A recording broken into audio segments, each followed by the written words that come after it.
버려진 사내. 창문 밖으로 새벽빛이 스며들었습니다. 서울 외곽 오래된 단독주택의 반지하 방이었습니다. 천장에 얼룩이 번져 있었고 벽지는 곳곳이 찢어져 있었습니다. 강민호는 눈을 떴습니다. 시계가 오전 6시를 가리켰습니다. 그는 침대에서 일어나 창가로 걸어갔습니다. 유리창에 성혜가 앉아 있었습니다. 손가락으로 그것을 긁어내자 차가운 감촉이 전해졌습니다. 밖은 겨울이었습니다. 민호는 35이었습니다. 위암 3기 판정을 받은 것이 5년 전이었습니다.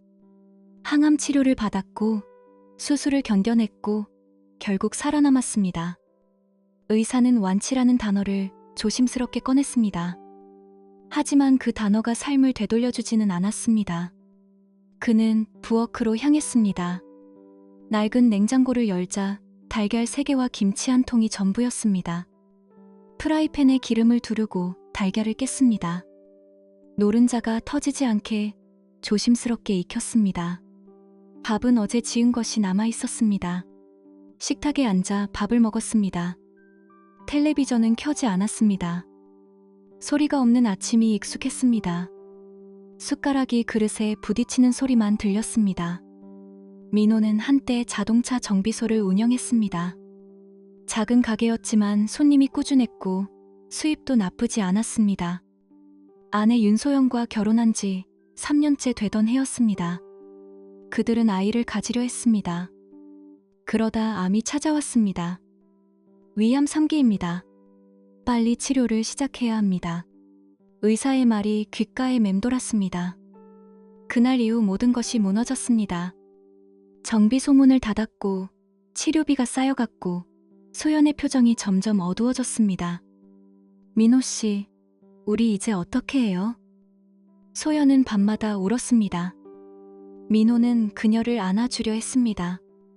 하지만 그의 몸은 약해져 있었고 손에 힘이 없었습니다. 항암 치료가 끝난 후 소연은 집을 나갔습니다. 내 병은 내 인생의 짐이야. 그녀는 그렇게 말했습니다. 짐을 싸며 눈물도 흘리지 않았습니다. 민호는 아무 말도 하지 못했습니다. 그저 문이 닫히는 소리를 들었을 뿐이었습니다. 그 후로 5년이 흘렀습니다. 식사를 마친 민호는 설거지를 했습니다. 물이 차가웠습니다. 보일러를 아껴 쓰기 위해 온수를 거의 틀지 않았습니다. 손이 빨개졌지만 신경 쓰지 않았습니다. 핸드폰이 울렸습니다. 강민호 기사님, 오늘 저녁 9시에 강남 쪽 배차 가능하세요? 대리운전 회사 직원이었습니다. 민호는 짧게 대답했습니다. 네, 가능합니다. 정비소를 정리한 후 그는 대리운전 기사로 살아갔습니다. 밤 11시부터 새벽 4시까지가 주로 일하는 시간이었습니다. 술 취한 사람들을 집까지 태워다 주고 택시를 타고 돌아왔습니다. 몸은 늘 피곤했습니다. 하지만 죽지는 않았습니다. 그것으로 충분했습니다.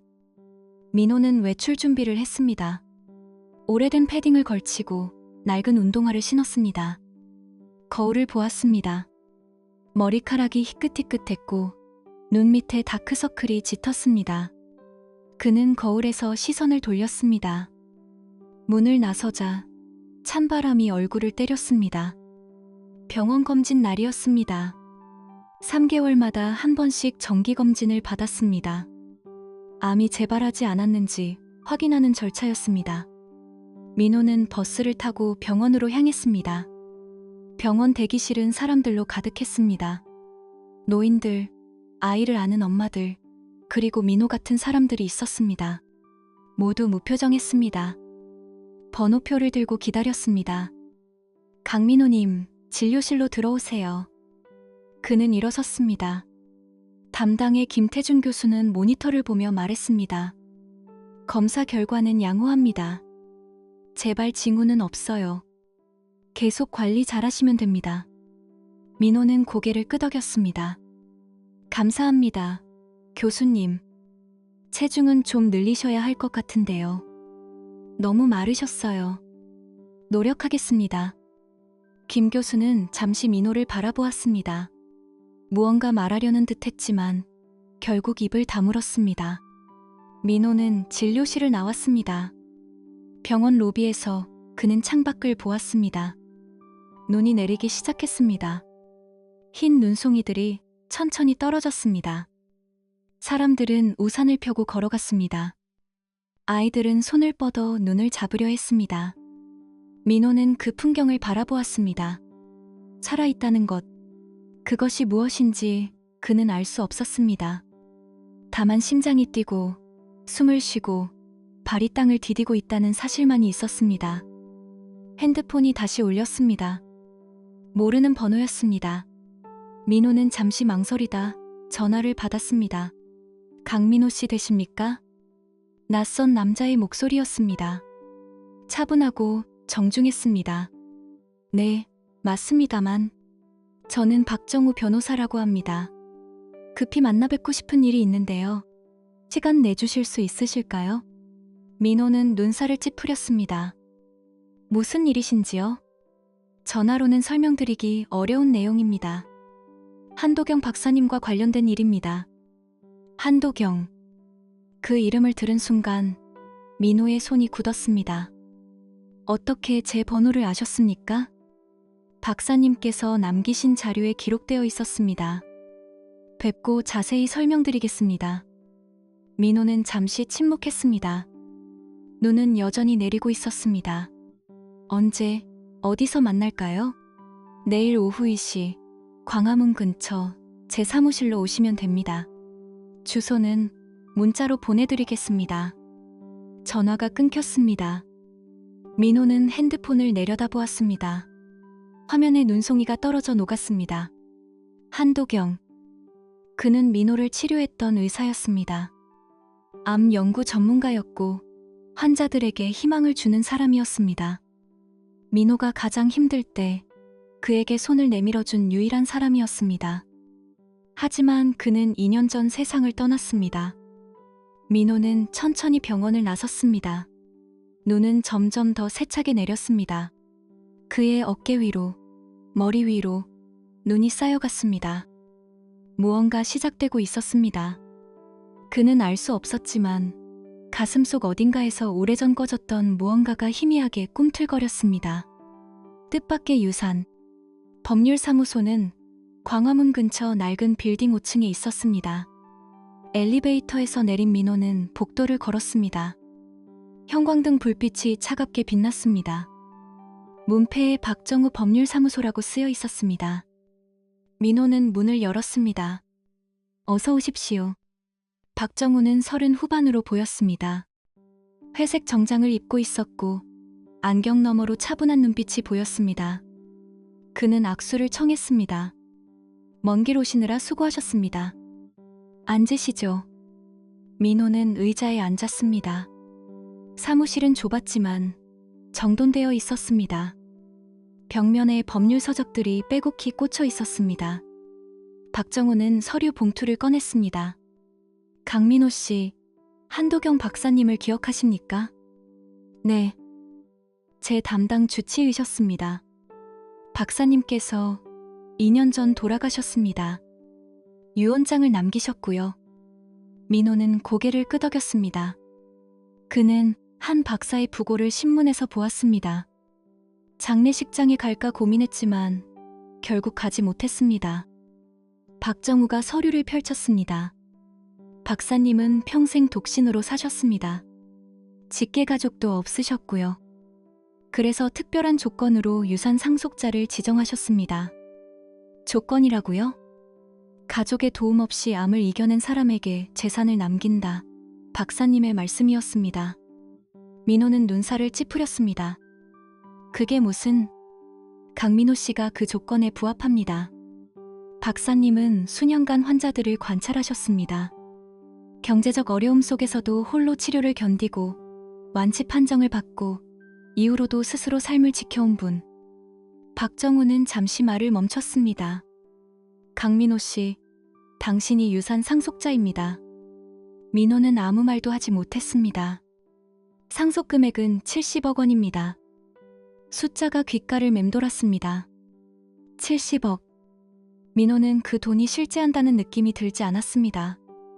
왜 저입니까? 박사님의 유언장에 이렇게 적혀 있습니다. 진정한 생존자는 혼자서도 일어서는 사람이다. 강민호는 그런 사람이다. 민호는 창밖을 바라보았습니다. 겨울 햇살이 빌딩 유리창에 반사되었습니다. 언제부터 받을 수 있습니까? 법적 절차가 필요합니다. 약 2주 정도 소요될 예정입니다. 민호는 고개를 끄덕였습니다. 박정우는 명함을 건넸습니다. 궁금한 점 있으시면 언제든 연락 주십시오.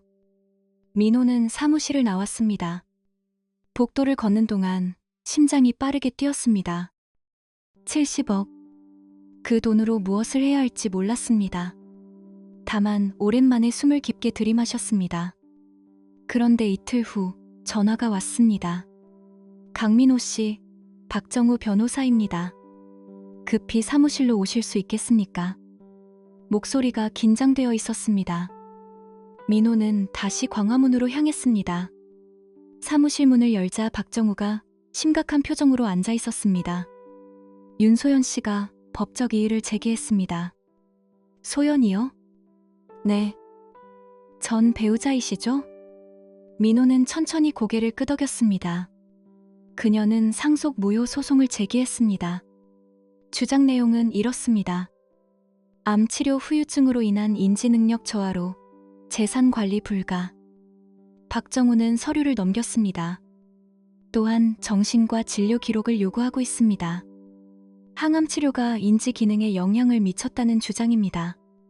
민호는 서류를 내려다보았습니다. 소연의 이름이 또렷하게 적혀 있었습니다.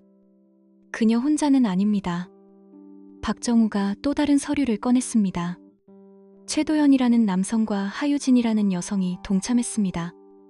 최도연 씨는 윤소연 씨의 현재 동거인이고 하유진 씨는 SNS 인플루언서입니다.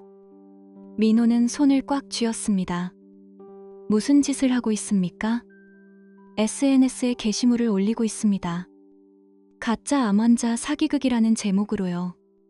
박정우는 태블릿을 건넸습니다. 화면에는 하유진의 계정이 떠 있었습니다. 70억 상속 사기극의 진실. 강민호는 암을 거짓으로 꾸몄다. 사기, 유산 상속, 진실 폭로. 영상이 재생되었습니다. 하유진이 카메라를 보며 말했습니다. 여러분, 충격적인 사건을 알려드립니다. 한 남성이 가짜 암 환자 행세를 해서 70억 원을 가로챘다는 의혹이 제기되었는데요. 댓글이 수백 개 달려 있었습니다. 역겹네요. 이런 사람 처벌해야죠. 암 환자 이용해서 돈 받으려는 거 맞죠? 이거 진짜면 감옥 보내야 함. 민호는 태블릿을 내려놓았습니다. 거짓말입니다. 전부 거짓말입니다. 압니다. 의료 기록이 명확하니까요. 하지만 여론은 다릅니다. 박정우는 한숨을 쉬었습니다. 소송에서는 이길 수 있습니다. 증거가 확실하니까요. 하지만 SNS에서 만들어진 이미지는 지우기 어렵습니다. 민호는 창밖을 보았습니다. 거리에 사람들이 걸어가고 있었습니다. 그들도 저 게시물을 보았을까? 그를 사기꾼이라고 생각할까? 어떻게 해야 합니까? 법정에서 진실을 증명하는 겁니다. 담당 의사 증언, 의료 기록, 치료 과정 전부를 제시하겠습니다. 민호는 고개를 끄덕였습니다. 알겠습니다. 그날 밤 민호는 반지하 방에 앉아 있었습니다. 핸드폰으로 SNS를 검색했습니다. 하유진의 게시물이 계속 올라오고 있었습니다. 조회수는 50만을 넘었습니다. 민호는 핸드폰을 내려놓았습니다. 가슴속에서 무언가 타올랐습니다. 분노였습니다. 오래전 꺼졌다고 생각했던 감정이었습니다. 소연은 그를 버렸습니다. 그것만으로도 충분히 아팠습니다. 하지만 지금은 달랐습니다. 그녀는 그를 파괴하려 했습니다. 거짓말로, 조작으로, 세상 사람들 앞에서. 민호는 일어섰습니다. 창문을 열었습니다. 찬바람이 밀려들었습니다. 그는 두 손을 꽉 쥐었습니다. 이번엔 도망치지 않겠어? 그의 목소리는 낮고 단단했습니다. 눈앞에 겨울밤 거리가 펼쳐졌습니다. 가로등 불빛이 차갑게 빛났습니다. 민호는 핸드폰을 다시 들었습니다. 박정우에게 문자를 보냈습니다. 변호사님, 제가 준비할 수 있는 모든 자료를 모으겠습니다. 반드시 이기겠습니다. 답장이 왔습니다. 함께 싸우겠습니다. 민호는 핸드폰을 내려놓고 책상 앞에 앉았습니다. 노트를 꺼냈습니다. 펜을 들었습니다. 그는 적기 시작했습니다. 소연의 이름, 도연의 이름, 유진의 이름. 그리고 그들이 한 말, 올린 게시물, 퍼뜨린 거짓말들. 민호의 눈빛이 변했습니다. 절망은 사라졌습니다. 분노가 그 자리를 채웠습니다. 그는 더 이상 버려진 사내가 아니었습니다. 싸울 준비가 된 사람이었습니다. 진실의 기록.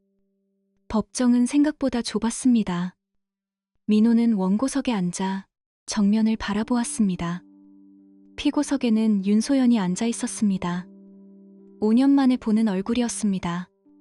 소연은 여전히 단정했습니다. 검은색 재킷을 입고 있었고 머리를 뒤로 묶었습니다. 그녀는 민호를 보지 않았습니다. 그녀 옆에 최도연이 앉아 있었습니다. 30 초반으로 보였습니다. 정장을 입었지만 넥타이가 비뚤어져 있었습니다. 그는 손톱을 물어뜯고 있었습니다. 재판장이 입장했습니다. 제1회 공판을 시작하겠습니다. 박정우가 일어섰습니다. 그는 서류 뭉치를 들어 올렸습니다. 재판장님, 먼저 원고의 의료 기록을 제출하겠습니다. 서류가 제출되었습니다. 박정우가 말을 이었습니다. 강민호 씨는 2020년 3월 위암 3기 진단을 받았습니다. 서울대학교 병원 종양내과 김태준 교수의 진료를 받았고 6개월간 항암 치료를 받았습니다. 그는 화면에 영상을 띄웠습니다. 의료기록 사본이었습니다. 진단서, 처방전, 치료 일정표가 차례로 나타났습니다. 2020년 9월 수술을 받았습니다. 위절제술이었습니다. 이후 2021년 2월 완치 판정을 받았습니다. 박정우는 피고 측을 바라보았습니다. 피고 측은 원고가 인지능력 저하로 재산관리가 불가능하다고 주장했습니다. 하지만 증거는 정반대를 보여줍니다. 그는 또 다른 서류를 제출했습니다. 원고는 완치 이후 5년간 정기검진을 빠짐없이 받았습니다. 대리운전 기사로 일하며 세금을 성실히 납부했습니다. 교통사고 기록도 없습니다. 소연의 변호사가 일어섰습니다. 50대 남성이었습니다. 재판장님, 항암치료는 인지 기능에 장기적 영향을 미칠 수 있습니다. 의학적으로 증명된 사실입니다. 그렇다면 구체적 증거를 제시하십시오. 박정우가 반박했습니다. 원고는 어떤 인지 장애 진단도 받은 적 없습니다. 정신과 진료 기록도 없습니다. 소연의 변호사는 입을 다물었습니다. 재판장이 말했습니다. 피고 측, 원고의 인지능력 저하를 입증할 객관적 자료가 있습니까? 그것은 준비 중입니다. 다음 공판까지 제출하십시오. 민호는 소연을 바라보았습니다. 그녀가 고개를 숙였습니다. 첫 번째 공판이 끝났습니다. 법정을 나서는 민호에게 박정우가 말했습니다. 잘하셨습니다. 다음 공판에서 결정적 증거를 제시하겠습니다. 무슨 증거입니까? 아직은 비밀입니다. 민호는 고개를 끄덕였습니다. 그날 밤 민호는 동네 호프집에 앉아 있었습니다. 오래된 가게였습니다. 형광등이 깜빡였고 테이블은 낡았습니다. 그는 맥주를 마셨습니다. 문이 열렸습니다. 최도연과 윤소연이 들어왔습니다. 그들은 민호를 알아보지 못했습니다. 구석자리에 앉았습니다. 민호는 모자를 눌러 썼습니다. 귀를 기울였습니다. 법원에서 어떻게 하려고? 도연의 목소리였습니다. 초조함이 묻어났습니다. 변호사가 뭐라는데? 증거가 부족하대. 인지능력 저하를 증명할 방법이 없대. 소연이 한숨을 쉬었습니다. 그럼 어떡해? 70억이 날아가잖아. 민호는 항암 때문에 기억력도 없잖아. 법원에서 제대로 답변 못할 거야. 그래도 변호사가 있는데. 변호사가 뭐 어쩌겠어. 민호가 무너지면 끝이야. 민호는 주머니에서 핸드폰을 꺼냈습니다. 녹음 버튼을 눌렀습니다. 도연이 계속 말했습니다. 유진이가 SNS에서 계속 밀어붙이기로 했어. 여론을 우리 쪽으로 만들면 법원도 신경 쓸 거야. 정말 괜찮을까? 걱정 마. 민호는 혼자야. 아무도 그를 믿지 않아. 소연이 웃었습니다. 차가운 웃음이었습니다. 그래. 어차피 우리가 이길 거야. 민호는 녹음을 멈췄습니다. 맥주를 단숨에 비웠습니다. 일어섰습니다. 계산을 하고 가게를 나왔습니다. 밤 공기가 차갑게 얼굴을 때렸습니다. 민호는 핸드폰을 꺼내 박정우에게 전화했습니다. 변호사님, 증거 하나 더 생겼습니다. 이틀 후 두 번째 공판이 열렸습니다. 법정은 방청객으로 가득했습니다. SNS에서 사건이 화제가 되면서 사람들이 몰려왔습니다. 재판장이 입장했습니다. 제2회 공판을 시작하겠습니다. 박정우가 일어섰습니다. 재판장님, 결정적 증거를 제출하겠습니다. 그는 USB를 꺼냈습니다. 법정 스피커에서 소리가 흘러나왔습니다. 민호는 항암 때문에 기억력도 없잖아. 법원에서 제대로 답변 못할 거야. 도연의 목소리였습니다. 유진이가 SNS에서 계속 밀어붙이기로 했어. 여론을 우리 쪽으로 만들면 법원도 신경 쓸 거야. 법정이 술렁였습니다. 소연의 얼굴이 하얗게 질렸습니다. 도연은 자리에서 일어서려다 다시 주저앉았습니다. 박정우가 말했습니다. 이 녹음은 3일 전 피고들이 나눈 대화입니다. 원고를 함정에 빠뜨리려는 계획이 명백히 드러납니다. 소연의 변호사가 일어섰습니다. 이해 있습니다. 이 녹음은 불법 도청입니다. 공공장소에서 이루어진 대화입니다. 불법 도청이 아닙니다. 재판장이 말했습니다. 이해 기각. 증거로 인정합니다. 박정우는 계속해서 서류를 제출했습니다. 또한 김태준 교수의 증인 신청을 했습니다. 교수님께서 원고의 인지능력을 직접 증언하시겠습니다. 김태준 교수가 증인석에 섰습니다. 그는 차분하게 말했습니다. 강민호 환자는 항암치료 후유증이 거의 없었습니다. 정기검진에서도 인지기능 이상 소견은 한 번도 나타나지 않았습니다. 그렇다면 재산관리가 불가능하다는 주장은 의학적 근거가 전혀 없습니다. 법정이 조용해졌습니다. 재판장이 망치를 두드렸습니다. 피고 측의 주장은 허위 조작으로 판단됩니다. 원고 강민호의 상속권을 인정합니다. 민호는 숨을 깊이 들이마셨습니다. 법정을 나서는 그에게 기자들이 몰려들었습니다. 카메라 플래시가 터졌습니다. 강민호 씨, 지금 기분이 어떠십니까? 전 부인에게 하고 싶은 말이 있습니까? 민호는 아무 말도 하지 않았습니다. 박정우가 그를 가로막았습니다. 더 이상의 질문은 받지 않겠습니다. 그들은 법원을 빠져나왔습니다. 민호는 차에 올랐습니다.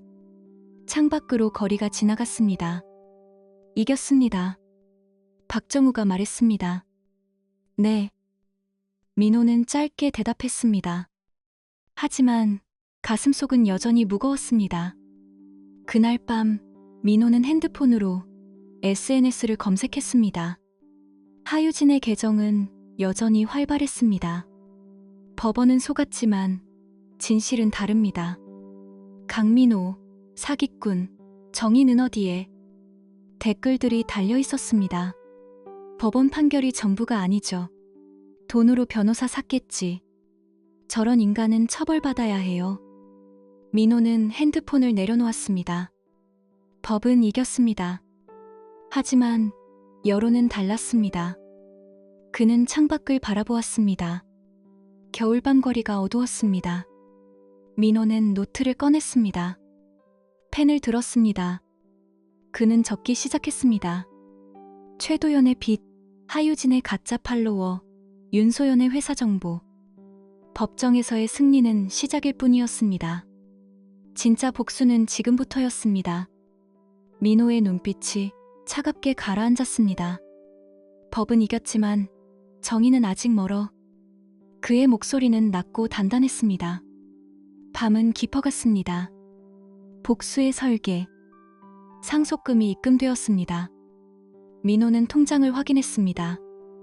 70억 원. 숫자가 화면에 찍혀 있었습니다. 그는 아무런 감흥도 느끼지 못했습니다. 그는 박정우를 만났습니다. 변호사님, 제가 의뢰할 일이 있습니다. 무슨 일입니까? 최도연이라는 사람의 빈 내역을 알고 싶습니다. 박정우는 잠시 민호를 바라보았습니다. 알겠습니다. 일주일 후 서류가 도착했습니다. 최도연은 빚투성이었습니다. 카드론 3천만 원, 대부업체 대출 5천만 원, 지인에게 빌린 돈 2천만 원, 총 1억 원이 넘었습니다. 민호는 전화를 걸었습니다. 채권을 사겠습니다. 전부요. 금액이 만만치 않은데요. 문제 없습니다. 거래는 빠르게 진행되었습니다. 민호는 최도연의 모든 빚을 사들였습니다. 이틀 후 도연에게 통지서가 날아갔습니다. 민호는 카페에 앉아 있었습니다.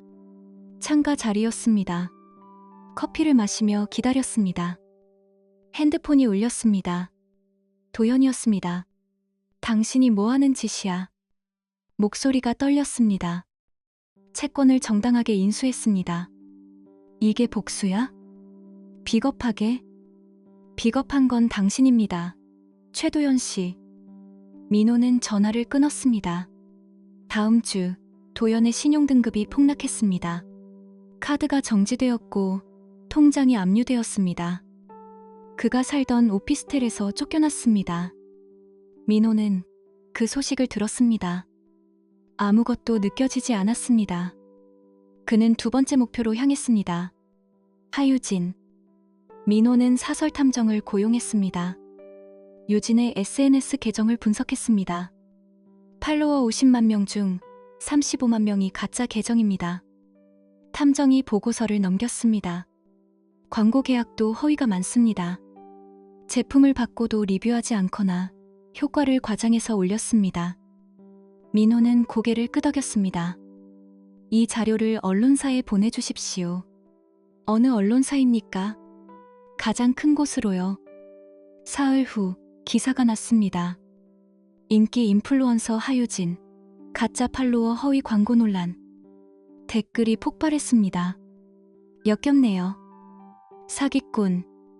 우리가 속은 거야? 환불해줘요. 유진의 SNS 계정이 정지되었습니다. 광고 계약이 취소되었습니다. 그녀는 방송에서 사라졌습니다. 민호는 기사를 읽었습니다.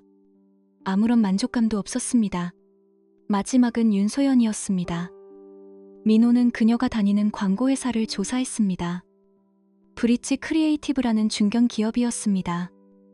재정 상태가 좋지 않았습니다. 박정우가 말했습니다. 회사가 매각을 검토 중입니다. 자금난 때문입니다. 인수하겠습니다. 직접 인수하시면 신원이 드러납니다. 페이퍼 컴퍼니를 쓰겠습니다. 거래는 조용히 진행되었습니다. 3개월 후 브릿지 크리에이티브의 대주주가 바뀌었습니다.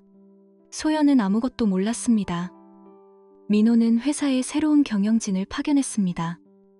그들은 내부 감사를 시작했습니다. 윤소연 대리, 광고비 집행 내역에 문제가 있습니다. 경영진이 서류를 내밀었습니다. 소연은 당황했습니다. 무슨 말씀이세요? 허위 청구가 발견되었습니다. 실제 집행액보다 부풀려서 보고했습니다. 그건 관행이었어요. 다른 팀도 다 그렇게. 관행이라 해도 횡령입니다. 소연의 얼굴이 하얗게 질렸습니다. 조사는 계속되었습니다. 그녀가 회사 법인카드로 사적 지출을 했다는 증거가 나왔습니다. 도연과의 여행 경비, 명품 구매 내역이 드러났습니다. 윤소연 대리, 징계위원회에 회부됩니다. 소연은 변명했습니다. 다른 사람들도 했어요. 왜 저만? 다른 사람은 증거가 없습니다. 당신만 명확합니다.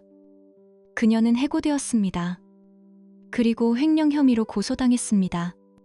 민호는 그 모든 과정을 지켜보았습니다. 어느 날 저녁, 그는 회사 앞에 서 있었습니다. 소연이 나왔습니다. 그녀는 짐을 들고 있었습니다. 얼굴이 초췌했습니다. 그녀가 민호를 보았습니다. 당신이었구나. 소연의 목소리가 떨렸습니다. 당신이 회사를 산 거죠? 민호는 대답하지 않았습니다. 왜 이러는 거예요? 복수가 이렇게까지 해야 했어요? 당신이 먼저 시작했습니다. 민호의 목소리는 차갑고 낮았습니다. SNS에 거짓말을 퍼뜨리고 저를 사기꾼으로 만들고 법정에 세웠습니다. 당신이 먼저요. 소연은 입술을 깨물었습니다. 나도 살아야 했어요. 당신 치료비 때문에 내 인생이 망가졌다고요. 그래서 저를 파괴해도 된다는 겁니까? 소연은 아무 말도 하지 못했습니다. 민호는 등을 돌렸습니다. 윤소연 씨, 당신은 제가 죽기를 바랐습니다. 하지만 저는 살았습니다. 그게 당신의 불행이었습니다. 그는 걸어갔습니다. 뒤돌아보지 않았습니다. 소연의 흐느끼는 소리가 들렸습니다. 민호는 멈추지 않았습니다. 그날 밤, 민호는 반지하 방에 앉아 있었습니다. 모든 것이 끝났습니다. 도연은 파산했습니다. 유진은 사라졌습니다. 소연은 경찰 조사를 받고 있었습니다. 민호는 창밖을 바라보았습니다. 가슴속이 텅 비어 있었습니다. 복수는 완성되었습니다. 하지만 만족감은 없었습니다. 그는 노트를 펼쳤습니다. 적어둔 이름들을 바라보았습니다. 그리고 한 줄을 그었습니다. 전부 지웠습니다. 민호는 펜을 내려놓았습니다. 이제 뭘 해야 하지? 그의 목소리가 어둠 속에 흩어졌습니다. 핸드폰이 울렸습니다. 박정우였습니다. 민호 씨, 한도경 박사님의 연구 자료를 정리하던 중 편지가 하나 더 발견되었습니다. 당신 앞으로 온 편지입니다. 무슨 내용입니까? 직접 읽어보시는 게 좋을 것 같습니다. 민호는 전화를 끊었습니다. 그는 일어섰습니다. 외투를 걸쳤습니다. 밖으로 나갔습니다. 밤 공기가 차가웠습니다. 별이 보이지 않았습니다. 민호는 걸었습니다. 복수는 끝났지만 삶은 계속되고 있었습니다. 회복의 길. 민호는 박정우의 사무실로 향했습니다. 새벽 6시였습니다. 거리는 조용했습니다. 사무실 문을 열자 박정우가 기다리고 있었습니다. 일찍 오셨네요. 편지를 보고 싶어서요. 박정우는 봉투를 건넸습니다.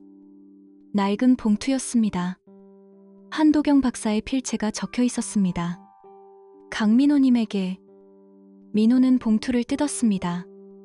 편지를 꺼냈습니다. 민호 씨에게. 이 편지를 읽고 있다면 당신은 살아남은 것입니다. 그리고 아마도 유산을 받았을 것입니다. 돈이 당신을 행복하게 만들지는 못할 겁니다. 저도 그랬으니까요.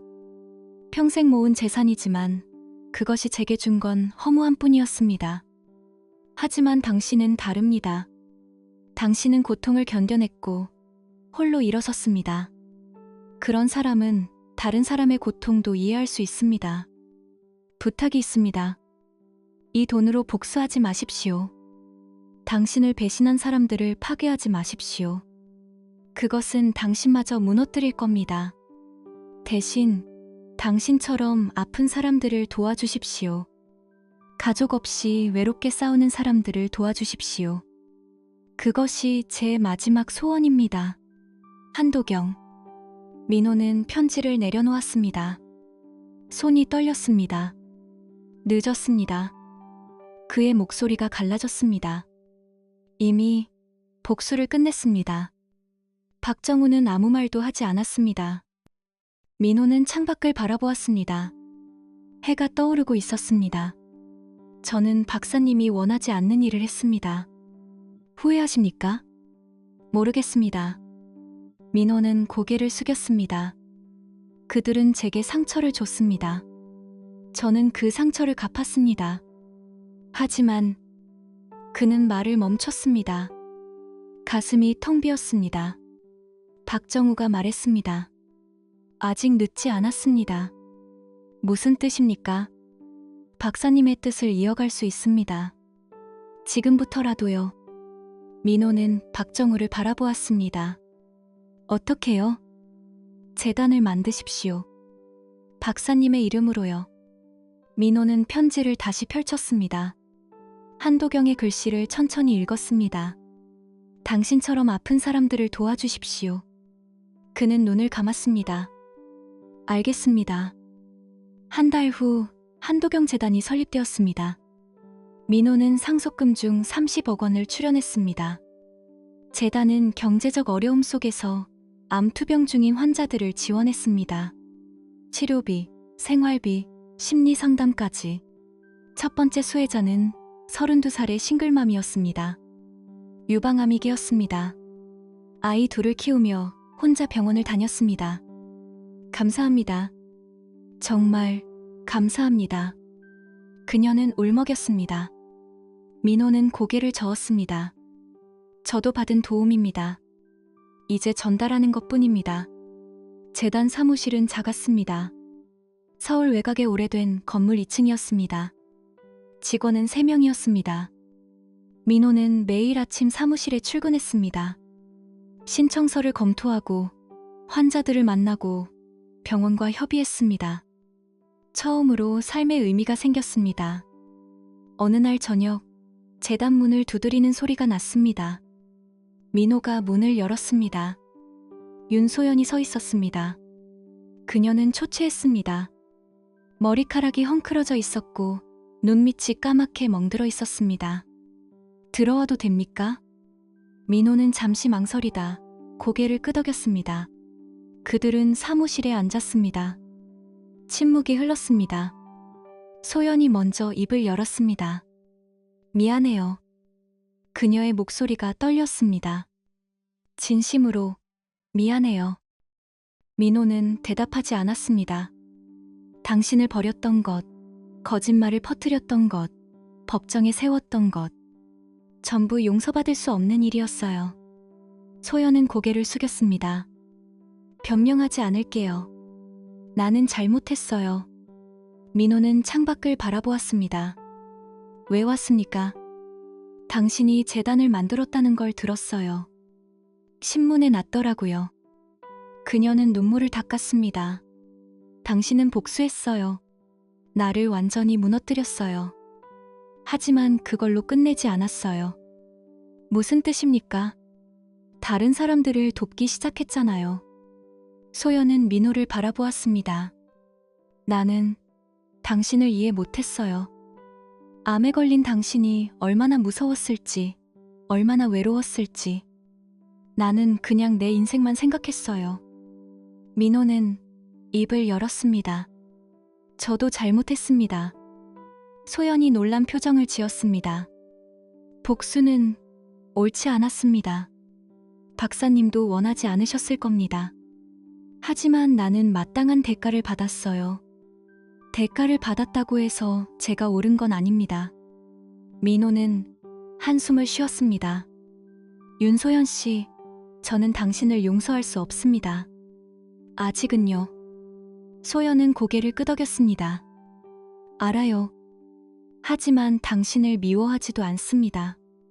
그는 그녀를 바라보았습니다. 우리는 각자 살아가면 됩니다. 그게 전부입니다. 소연은 일어섰습니다. 재단 일, 잘 되길 바랄게요. 감사합니다. 그녀는 문을 나섰습니다. 발걸음이 천천히 멀어졌습니다. 민호는 혼자 남았습니다. 창문을 열었습니다. 봄바람이 불어왔습니다. 겨울이 지나고 있었습니다. 그는 편지를 다시 꺼냈습니다. 한도경의 마지막 문장을 읽었습니다. 그것이 제 마지막 소원입니다. 박사님. 민호는 낮게 중얼거렸습니다. 늦었지만 시작하겠습니다. 그날 밤 민호는 반지하 방으로 돌아왔습니다. 짐을 쌌습니다. 오래 살았던 곳이었습니다. 하지만 이제 떠날 때였습니다. 새로운 곳으로 이사했습니다. 작은 원룸이었습니다. 햇빛이 잘 들었습니다. 그는 창가에 섰습니다. 배신은 나를 무너뜨렸지만 용서는 나를 세웠다. 그의 목소리가 방 안에 울렸습니다. 핸드폰이 울렸습니다. 재단 직원이었습니다. 대표님, 오늘 새로운 신청서가 5건 들어왔습니다. 내일 아침에 검토하겠습니다. 네, 알겠습니다. 전화를 끊었습니다. 민호는 미소 지었습니다. 오랜만에 짓는 미소였습니다. 밖에서 아이들 웃음소리가 들렸습니다. 봄이 왔습니다. 나무에 새싹이 돋고 있었습니다. 민호는 잠자리에 들었습니다. 꿈을 꾸지 않았습니다. 깊고 편안한 잠이었습니다. 6개월 후, 한도경 재단은 150명의 환자를 지원했습니다. 민호는 병원을 돌며 환자들을 만났습니다. 그들의 이야기를 들었습니다. 어느 날, 한 노인이 그에게 말했습니다. 선생님 덕분에 제가 치료받을 수 있었습니다. 고맙습니다. 저도 받은 도움입니다. 무슨 말씀이세요? 민호는 창밖을 바라보았습니다. 저도 누군가의 도움으로 살아났습니다. 이제 그 빚을 갚는 중입니다. 노인은 미소 지었습니다. 민호는 재단 사무실로 돌아왔습니다. 책상 위에 한도경 박사의 사진이 놓여 있었습니다. 박사님. 민호는 사진을 바라보며 말했습니다. 저는 이제 괜찮습니다. 그는 일을 시작했습니다. 밤이 깊어갔습니다. 민호는 여전히 일했습니다. 하지만 이번에는 달랐습니다. 외롭지 않았습니다. 가슴이 텅 비어있지 않았습니다. 그는 살아 있었습니다. 진정으로